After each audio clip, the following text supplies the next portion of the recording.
Alright kids, today we're learning the fun and easy rules of a 36-card game called Bräus. This game is played with a special deck of cards that only has the numbers 6 through 10, plus the Jack, Queen, King, and Ace, making a total of 36 cards. Each player gets 6 cards, and the rest of the deck becomes the draw pile. The goal is to collect as many tricks as possible.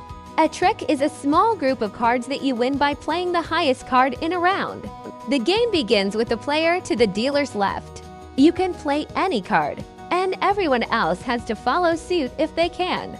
If not, they can play any other card. The highest card of the leading suit wins the trick. Remember, if you're leading a trick and play a Jack, Queen, King, or Ace, those are usually very powerful. Keep playing until all cards are gone, and count your tricks to see who won. Have fun and good luck!